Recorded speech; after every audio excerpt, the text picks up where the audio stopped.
Hey there, you're watching the Dave Does channel. I, of course, am Dave Does, and today it's part 3 of my journey through the world of Taylor Swift. So, if you haven't already watched my video about why I'm not covering the live videos at this moment, you please do check that out. I'll go into more detail, but the general gist of it is I like to understand the artist's creative vision, and I think performance videos are a completely different type of creative vision, because they're not done, you can't do what you do on a music video that you can do live, so you have to have a different mindset. So I really want to understand her creative vision as it transfers from the audio into the video format, and then at a later date I will go to the live videos. But you're more than welcome to keep putting live links in the comments, but it's not something I'm going to be getting to. So just to avoid your frustration why I'm not getting to the live videos anytime soon, I will get there. Please bear with me. She's got a lot of videos that I'd like to kind of cover off. So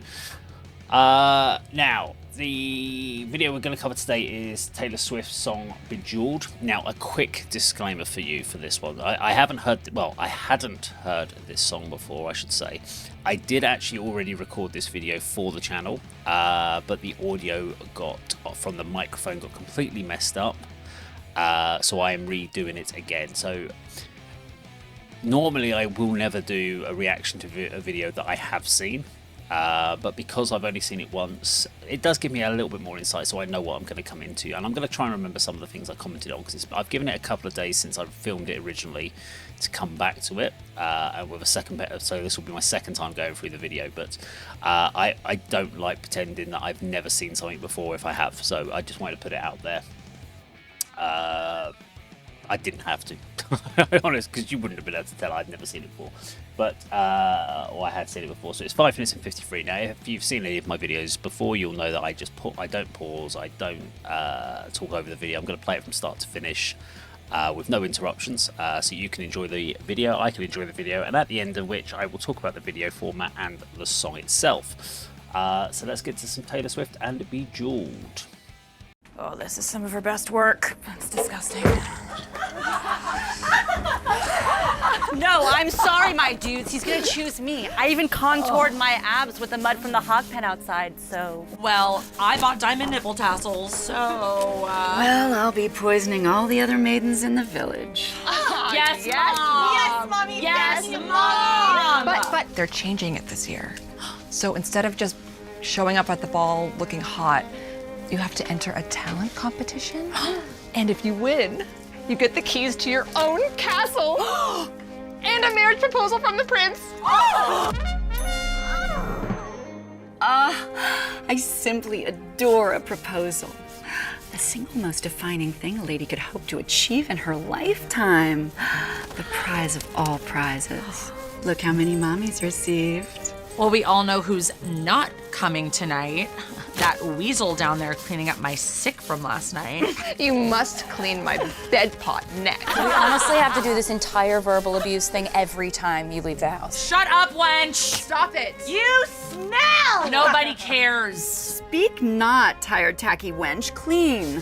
Ugh, ladies, worry not.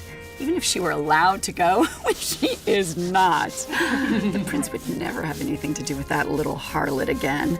He tired of her quite quickly, didn't he? Or should I say swiftly? There it is.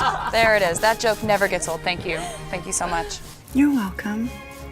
Lest we forget, you've been exiled here. You're not going anywhere anytime soon. Certainly not the ball. Now, girls, let's get many, many joys.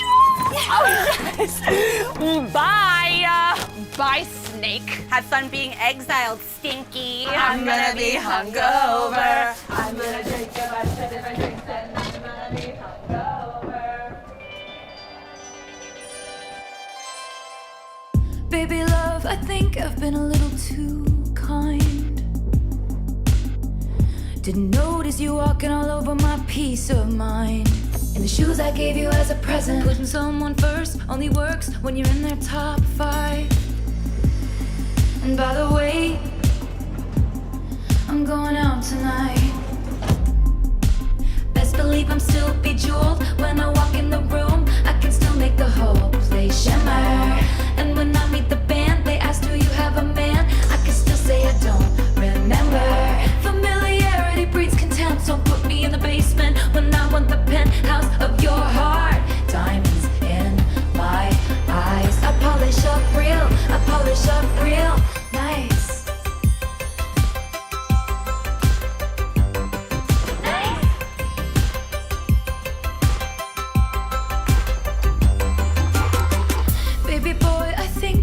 too good of a girl.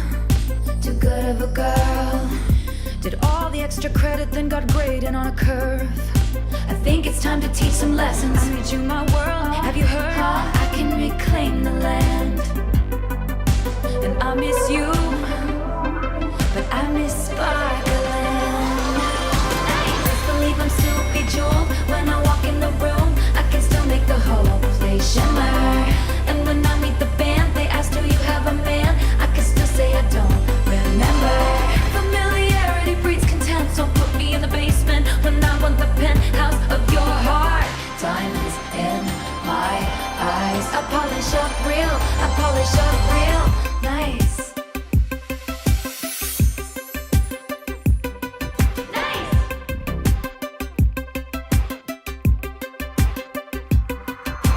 Sapphire tears on my face, sadness became my whole sky. But some guy said my aura's moonstone just 'cause he was high. And we're dancing all night, and you can try to change my mind, but you might have to wait in line. What's a girl gonna do? A diamond's gotta shine. Best believe I'm still bejeweled. When I walk in the room, I can still make the whole place shimmer. And when I meet the band, they ask, do you have a man? I can still say I don't remember. Familiarity breeds contempt, so put me in the basement when I want the penthouse of your heart. Diamonds in my eyes. I polish up real, I polish up real nice. All night, and you can try to change my mind, but you might have to wait in line. What's a girl gonna do? What's a girl gonna do? I polish up nice. Best believe I'm still bejeweled. When I walk in the room, I can still make the whole place shimmer.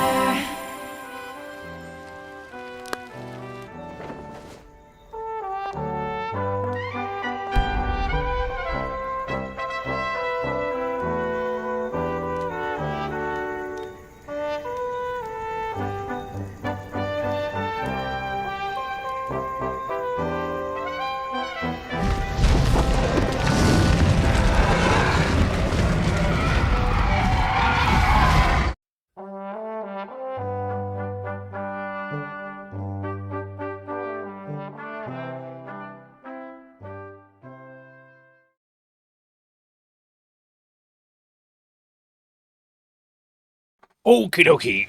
That was, of course, Taylor Swift and Bejeweled. So I have the hindsight now, at least, or the experience of watching this the second time. So there were a few things I picked out on a second viewing which I missed on the first one. Not too many, and I'm sure if I watched more times, I would definitely pick out a few more things. So it's always good to do a second viewing. But of course, with it being a reaction-based format, it's very difficult to kind of justify it going, I've watched it 7 times and now I can give you a bit more detail. But as a second time viewing, it was quite good to go back through. So let's get the music part out of it the way, because I think there's less to talk about from a musical point of view than there is in the video context. So the music was a really nice track. My favourite part about the song, which again, like Ready or Not, it doesn't have these high peaks and troughs. Now, what I mean by that is the emotional peaks that we talk about in a lot of rock music. We're always talking about how you want to build up slowly and take them through the choruses up, the verses into like your pre-chorus, and then your chorus you really want it to soar, and then you want it to drop at the end of the chorus to really let the energy go to build back up again. Because you generally in the rock and metal music, you're looking at sort of headbanging, mosh pits, and you can't maintain that for a 6-7 minute song. If you keep the energy at the same all the way through, it just doesn't work. People get sort of just tired out after a minute or two, and they get bored, and you kind of need to think about your songs in this way. Now in this case, it has peaks and troughs, but they're much more narrow. Instead of hills and mountains, rather than mountains, you'll get in these like rolling hill kind of format. So it kind of up down at certain points, but not the extreme peaks that you would kind of expect with big hits. Now this is cool because it kind of takes you on this like chill vibe. But the best bit about it for me on the song is the way that the vocal melody works, because it is very much more a storytelling narrative versus trying to understand rhythm and rhyme. So we're not looking to try to find out like a limerick type rhyming type way of doing it with a good example of what I mean by that is like roses are red, violets blue. Roses are red, violets are blue.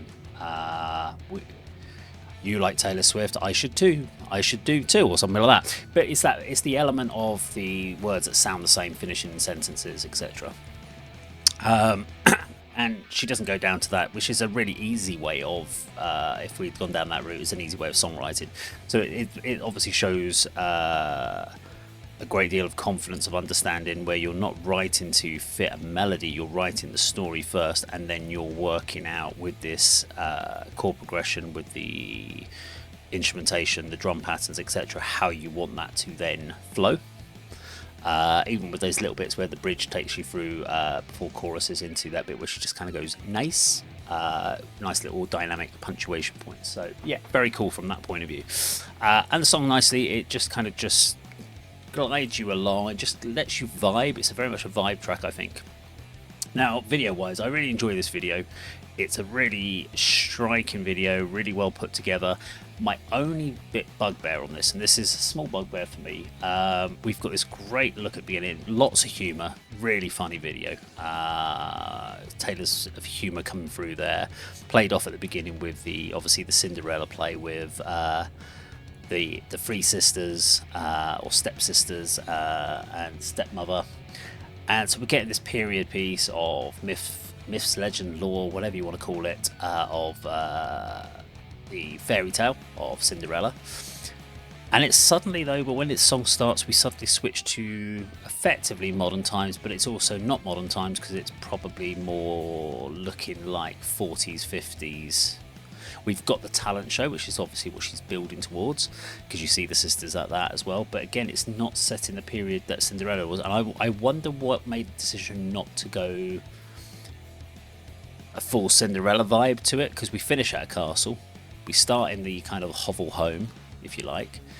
So why not transfer that into rooms in a castle, finding jewels, and a big ball, and having a stage in, or having some stage in a castle format, and continuing within the same period, rather than it going more. It looked like 1940s Art Deco or 1930s Art Deco building.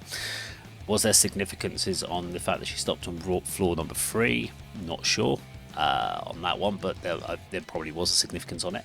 I really liked what I missed on the first viewing, which I caught on this one, was obviously as she's walking around the room with the jewels, is the jewels are landing and sticking to her, which I saw the wrist one, but hadn't clocked them moving in time and then latching onto her, which was cool. But then she comes out the lift in a completely different outfit with, was it Dita Von Teese, the burlesque performer, in the martini glasses. Great look again, really entertaining. Not sure what that part was. Maybe that was a case of meant to be like learning the performing arts element before doing the stage show, and the stage show was completely different. So although it was really striking and it was really well put together, I'm not quite sure on the narrative of the actual video itself. That's the only thing when you watch it without... In hindsight context, you can get it. But the first time I watched it, I was just like, I'm sorry, I'm really not getting... How does it go from Cinderella to modern times, burlesque performer, or modernish times? And then at the end, you see the proposal and they're in period costumes again, and she finishes in a castle with dragons. I'm like, okay, I'm not really getting the format. Now you could probably just say, well, come on, Dave, it's just a bit, it's all make-believe, don't worry about it, you're thinking too much about it. I just like a little bit of continuity in my videos of the story, and I just, in my head, if I was looking at that and saw the start of Cinderella, I could have seen that through from start to finish within the same period. Would have been kind of cool, but obviously stripping it out and making it more different periods, the Art Deco period, I guess is quite striking. It's also where you have access to. I mean, I don't know if she did it in if it was specific auditoriums, if it was any sound stages or anything like that. It would be interesting to find out. But as far as that, good song, very good creative vision there from Taylor Swift, and yeah, we'll see where we go with the next video. I'm not sure what video is next on my agenda. I have got a few that I've pulled together to go through. I don't know where it is in her discography because I'm just jumping in and out and just seeing what's going on. I just kind of find it more interesting that way. Maybe not for you, but for me it's more interesting anyway. That was my part 3 of my journey. I don't know how many parts this is going to be, and eventually I will get to doing the live videos, but just bear with me on that one. Thank you very much for watching. I'll see you on a video sometime very soon. Take care.